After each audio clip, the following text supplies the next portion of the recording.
Ayan. Hi, Glyza. Sorry. Na-distract ako sa Hi, Glyza. Ayan. How's the feeling? Finally, it was revealed na you're playing Perena's role in Encantadia. Para akong nabunutan ng tinik na pinatago ko or nakastuck sa akin for ilang weeks or ilang months. Nakakatuwa na ito na, hindi na siya secret.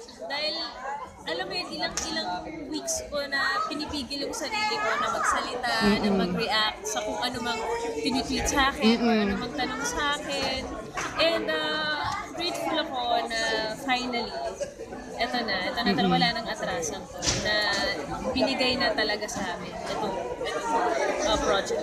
Did you audition specifically for Perena? Yes. Wow. So how was the preparation now for the role?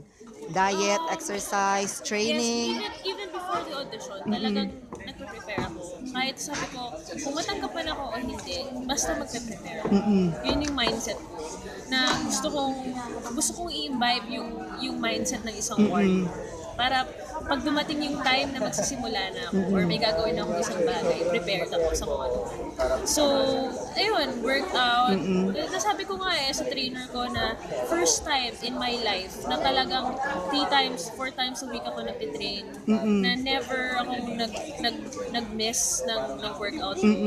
Na in a way, may mga times na kumakain pa rin ako ng mga sweets, ganyan. Pero mas napapadalas ngayon yung healthy eating, yung talagang controlled portions, yung ganun. So talagang disiplina, which is a good exercise para sa akin, sa mind at saka sa body ko. Dahil natatrain ako to discipline myself. Tama. Diba? Not just for a role or a project, pero personally, diba, parang nagle-level up ka rin. Wow ha, in fairness sa'yo ha. Tapos, kasi parang Sunshine Dizon's Perena portrayal is the biggest shoes to fill. Yes. Tapos sa'yo siya napunta. Size 6 lang ako. Hindi, joke lang.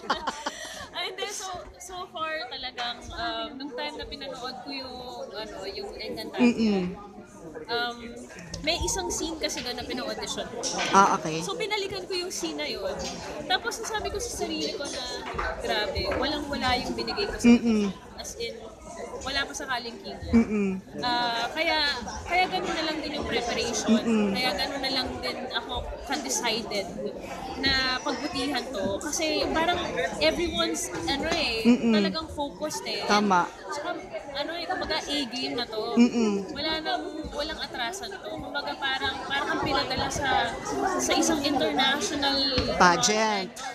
Or diba?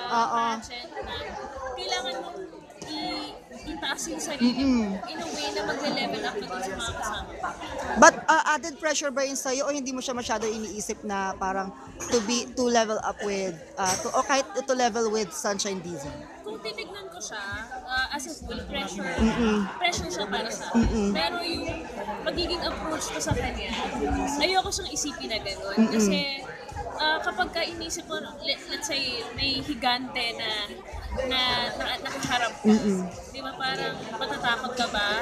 Tatakbuhan mo ba siya o haharapin mo siya? Tama. So ngayon, ganun yung mindset ko na malaking challenge to para sa akin o may higanteng nakaharap sa akin o parang hinahamon ako pero lalaban ako. Ayun. Since Encantadia, magiging demanding siya for you, masaset aside ba ang ibang projects like singing, other types of it?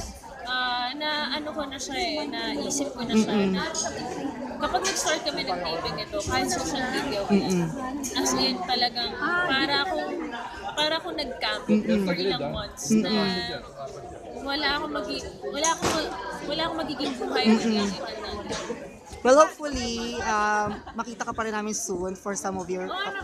Diba? Kasi magugusto ko yung album mo eh. Ang ganda. Kaya ko nga, sinisimulan na yung mga ibang songs ko bago kami magsimula. Para at least kahit paano, meron na akong bago.